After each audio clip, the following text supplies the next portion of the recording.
Hi there. Good evening. So here we are with our everyday show on the mission with the challenge of 5,000 words. Okay, it's a mighty challenge, but I'm enjoying it here. I hope you guys are enjoying also. Keep in step, have a notebook and a pen, and wow, it'll be fun. Okay, and I'll try to bring something new. Let us see how we can make it more interesting. So it is not just words, it's your knowledge deepening also. And as I research, it is fun to see so many things which otherwise you and I wouldn't bother to look up or see. Okay, so before I begin, let me tell you who I am. I am Vinita Vora. I'm a coach, consultant, a career guide, digital marketer, designer, and now I have taken to the online uh, platform and like a fish to a water. I am actually enjoying. I've had 28 years of experience of working in formal settings like schools. But now I just want freedom from place, freedom from time, and freedom from everything. So here I am with no boundaries, and we talk and we learn and we grow and we improve and we enjoy. Okay, so as you know, I have been telling you a narrative of Lily. So, our main protagonist, our main person who is actually taking us through her life story, and we are picking up words related to various themes. So, I had decided to talk about the various transports. We talked about air transport and then all the vocabulary associated with it. Then we talked about the train travel, the transport by railways. And it was wonderful to see the railways. In fact, I didn't have enough of it. Needs to have one more day. Okay. And then I thought, let us go to the water transport. So, even that is a very important way of traveling from one place to another. In fact, all the initial discoveries were made by waterways. Aeroplanes came in later on, trains came in later on. It was initial, all the expeditions, all the explorations and discoveries were made by the waterway. That's how we got connected and came to know about who's who. Okay, so I begin with my story of Lily, the protagonist, and then after the story, we will talk about the parts of the boat. Whenever you talk, whenever you read a poem or an article, some words related to the parts, like when you talk of a house, you may talk of a dining table, of a kitchen, of maybe a fan, or maybe the couches, because that is all part and parcel of that. So when you talk of water transport, you do talk of the kinds of ships, the kinds of containers, and especially it's nice to know if you know the parts, the basic parts of a yacht or a boat. We'll come to that after the story of Lily. So here I present the story of Lily to you. Okay, yeah. So now our Lily, she decides. She's already traveled by plane, she's traveled by railways, and now Lily decides, let us take an adventure over the water. So Lily's insatiable wanderlust, insatiable, that cannot be satisfied, never ending. The wanderlust, now you must have learned this word. I have been using this for last 3 days continuously. So her insatiable wanderlust led her to embark on a maritime adventure. Now, maritime pertaining to water, pertaining to the sea. Setting sail on a majestic cruise liner bound for distant shores. As she stepped aboard the ship, okay, so she steps aboard the ship, she was greeted by the salty sea breeze and the rhythmic sound of waves lapping against the hull. I'll show you the picture. What is the hull? Okay, after the story. The vessel's opulent decor. Now I'm repeating this word, opulent, luxurious, grand. The vessel's opulent decor and luxurious amenities. Now, you all know what are amenities, the facilities, okay? Left her in awe, promising a voyage of unparalleled elegance and grandeur. So, unparalleled, which has no comparison. Elegance is sophisticated, graceful. Grandeur is majestic. The ship cast off the harbor. Okay? Lily stood on deck, mesmerized by the panoramic vista of the open sea stretching out before her. So, when she was traveling by the train, she was sitting at the window. Now she's on the deck, and now she's mesmerized by what? The panoramic vista, the azure waters. Azure is the wonderful blue color. There couldn't be a better blue color. So the azure waters sparkled in the sunlight, casting a radiant glow over the horizon. The scenic beauty of the seascape. We say landscape, so we even say seascape. The scenic beauty, I like. You have to memorize the seascape and make it as common as landscape. The scenic beauty of the seascape was nothing short of breathtaking, with every passing moment offering a new vista to behold. So you get it? Vista, the sight, the view. To behold is to see. So this is a very formal word. Many times you'll find it used in poems. Okay, to behold. Throughout the voyage. Now, waterways are generally referred to as voyage. Lily found herself, I'll just highlight this voyage.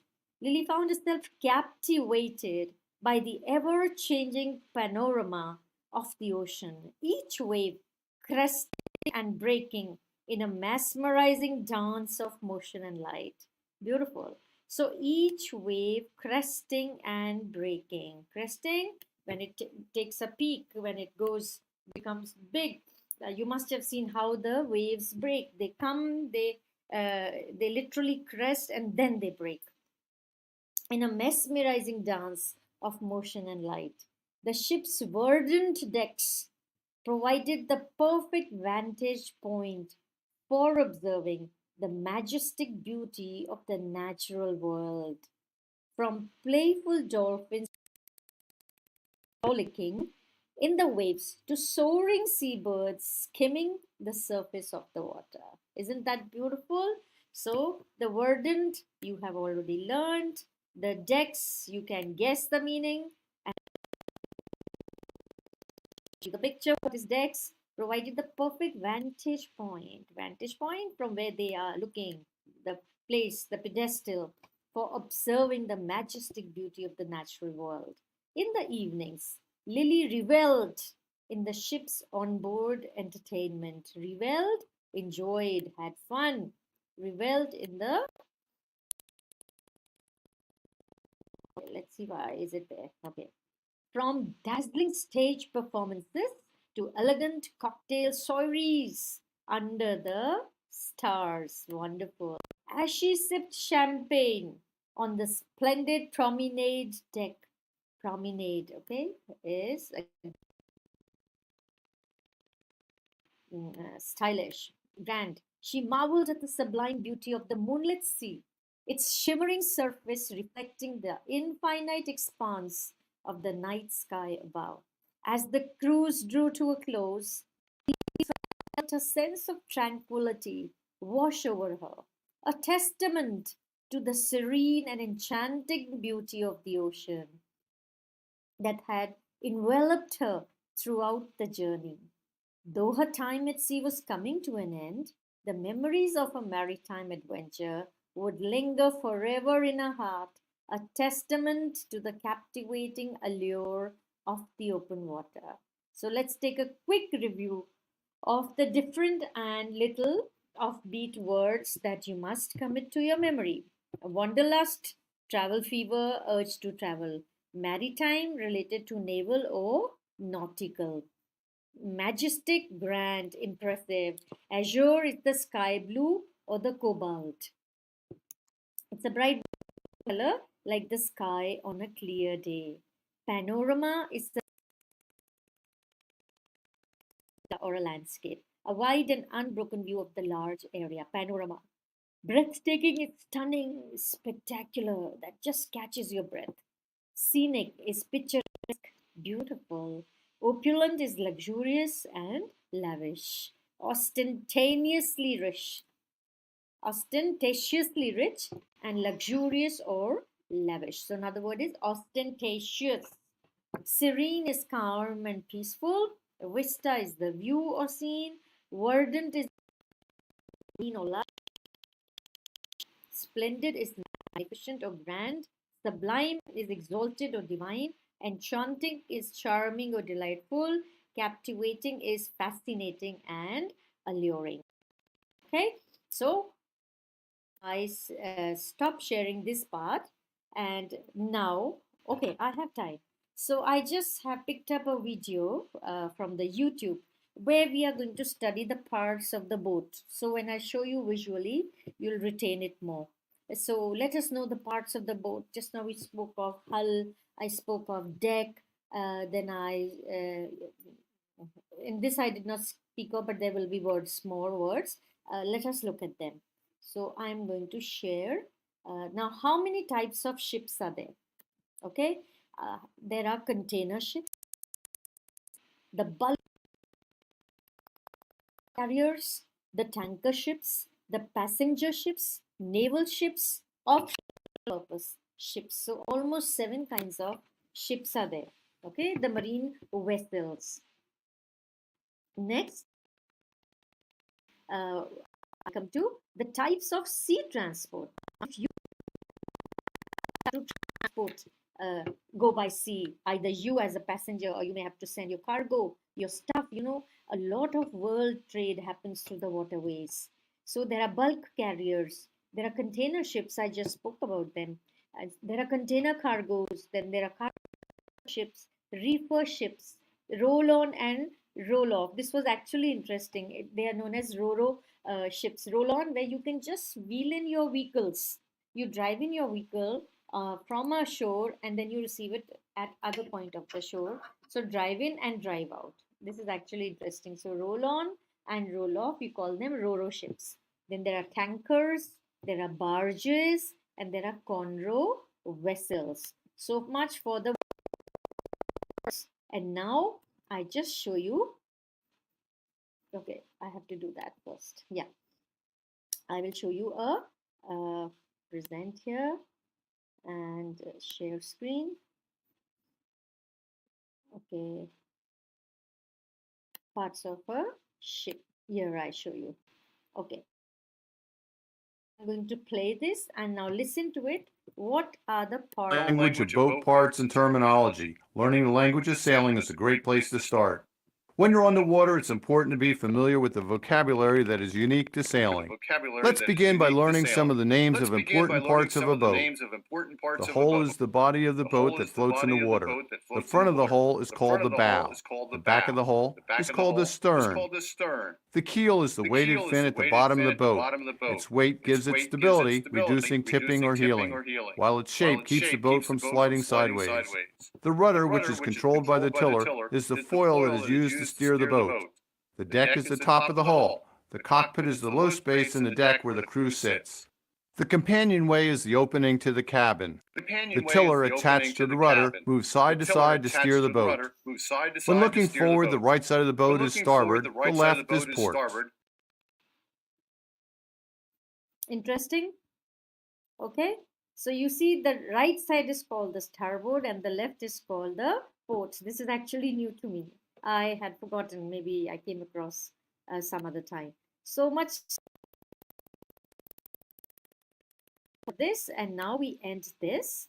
That was a small and quick class. We referred to the words associated with maritime or the water.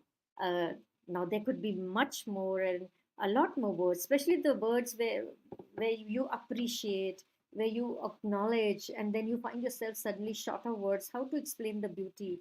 How to talk of what you can see? So you need a good and thick vocab where you can actually express your emotions, your feelings when you see all that beauty scattered in front of your eyes. Okay, so with this, I end my show today, and it is what Thursday. And this Sunday, I'm making it a special issue for the parents. So we will have two people, two coaches, parenting coaches, discussing some issues about the parents. So do tune in. The time will be in the evening. And yes, we will have something. You may have some nuggets to take away. So, all the best to your learning. And yes, your emancipation of English language learning, and more power to you. Thank you. Keep learning. Have a nice